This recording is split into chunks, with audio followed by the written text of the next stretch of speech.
കർണാടകയിലെ മുഖ്യമന്ത്രി തർക്കത്തിൽ കോൺഗ്രസിൽ ധാരണയായെന്ന് സൂചന. DK ശിവകുമാർ കർണാടക മുഖ്യമന്ത്രിയായേക്കും. നിലവിലെ മുഖ്യമന്ത്രി സിദ്ധരാമയ്യയെ രാജ്യസഭാ സീറ്റിൽ മത്സരിപ്പിക്കാൻ കോൺഗ്രസിൽ ധാരണയായി.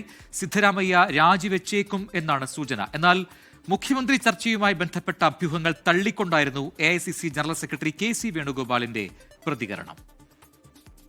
കർണാടകയിലെ മുഖ്യമന്ത്രി തർക്കത്തിൽ മാരത്തൺ ചർച്ചയാണ് AIC ആസ്ഥാനത്ത് നടന്നത്.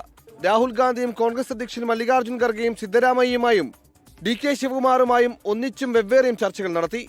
എന്നാൽ മുഖ്യമന്ത്രി ചർച്ചയുമായി ബന്ധപ്പെട്ട അഭ്യൂഹങ്ങൾ തള്ളിയായിരുന്നു AIC ജനറൽ സെക്രട്ടറി KC വേണുഗോപാലിന്റെ പ്രതികരണം.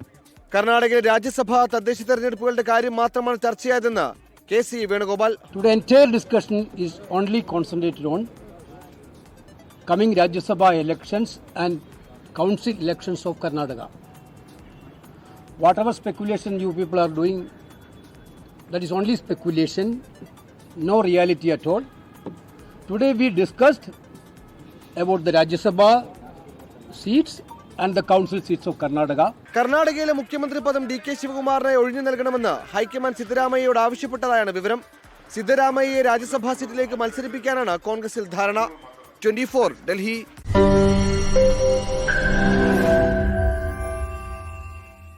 ലോകത്തെവിടെയായാലും ഏത് സമയത്തും 24 വാർത്തകളും ഓഗ്മെന്റഡ് റിയാലിറ്റി പാക്കേജുകളും എക്സ്പ്ലെയിനറുകളും വിശദമായി കാണാൻ ഞങ്ങളുടെ YouTube ചാനൽ നിങ്ങൾക്ക് സബ്സ്ക്രൈബ് ചെയ്യാം.